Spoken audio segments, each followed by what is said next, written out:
हैं, इनकी भी मुश्किलें बढ़ रही हैं। आईएएस अभिषेक प्रकाश के निलंबन के बाद उनके करीबियों के बारे में छानबीन तेज हो चुकी है। निकांत जैन के पकड़े जाने के बाद अन्य बिचौलियों की भी जांच की जा रही है। सीएम योगी ने साफ साफ कह दिया कि भ्रष्टाचार पर नो कॉम्प्रोमाइज। Special report. अगर कहीं पर कोई बेईमानी करता है, आप उसकी एक कंप्लेंट केवल मुझे कर दीजिए।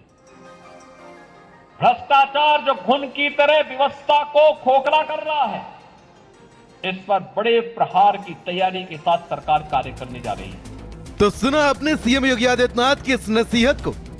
भ्रष्टाचार पर जीरो टॉलरेंस की नीति लिए योगी सरकार ने प्रदेश में 8 साल पूरे कर लिए हैं और इन 8 सालों में कई बड़े माफिया, गुंडे, भ्रष्टाचारी अंडरग्राउंड हो गए हैं, तो कईयों ने यूपी को टाटा बाय बाय कह दिया है।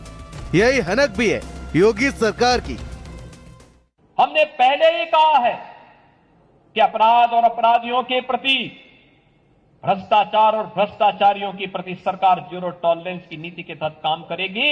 और याद रखना, जो गलत तरीके से आपसे पैसे की डिमांड करेगा, याद रखना, मुझे लगता है कि वह व्यक्ति अंतिम उस परिवार की सर्विस होगी, उसके बाद फिर कभी कोई सरकारी सेवा में आने वाला नहीं है। फिर उसके बाद योगी सरकार की लिस्ट में अगला नाम जुड़ा इन्वेस्ट यूपी के सीईओ रहे भ्रष्टाचारी अभिषेक प्रकाश का, जिनको उनके काले कारनामों के लिए निलंबित कर दिया गया है।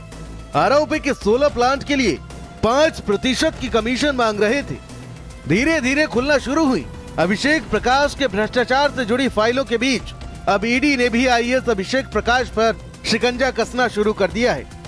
लंबे समय से दलाली के टुकड़ों पर अपनी अय्याश जिंदगी जीने वाले 2006 बैच के आईएएस अधिकारी अभिषेक प्रकाश पर कार्रवाई करके सरकार ने साबित कर दिया कि भ्रष्टाचार की जड़ें कितनी भी गहरी क्यों ना हो, हम जड़ों के साथ साथ आसपास पल रहे कीड़े मकोड़ों को भी नस्त नाबूद कर देंगे।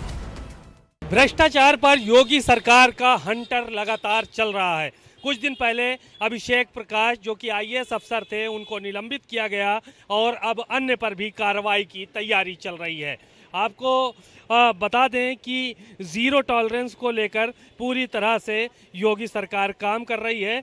आईएएस अभिषेक प्रकाश के निलंबन के बाद अब उन सभी कड़ियों को तोड़ने की तैयारी चल रही है जिन्होंने सिस्टम को अपनी निजी संपत्ति समझ लिया था।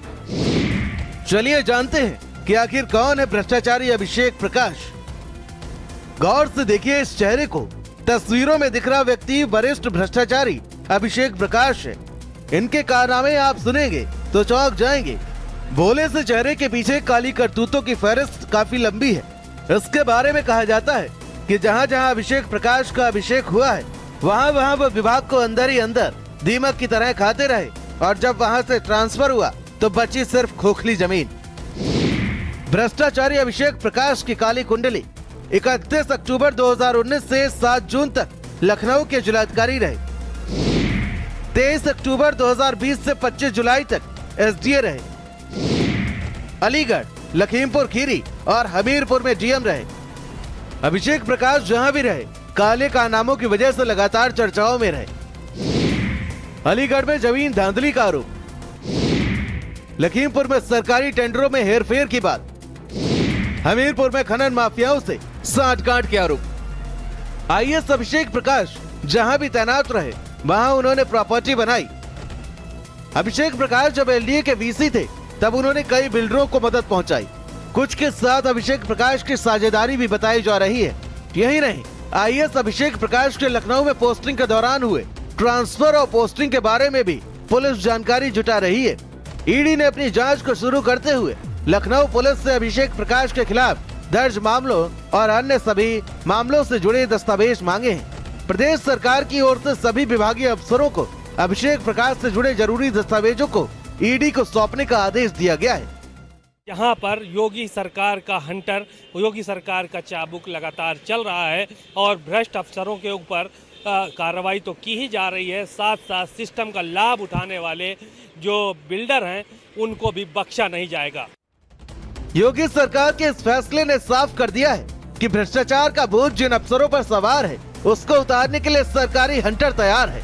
ये कोई पहली बार नहीं है जब सरकार की छवि को धूमिल करने वाले अधिकारी पर कार्रवाई हो। इससे पहले भी सरकार 8 सालों में 11 आईएएस अधिकारियों को लाइन में खड़ा कर चुकी है। तो संदेश साफ है, भ्रष्टाचार पर सरकार का zero tolerance. Special desk, Bharat समाचार। लखनऊ में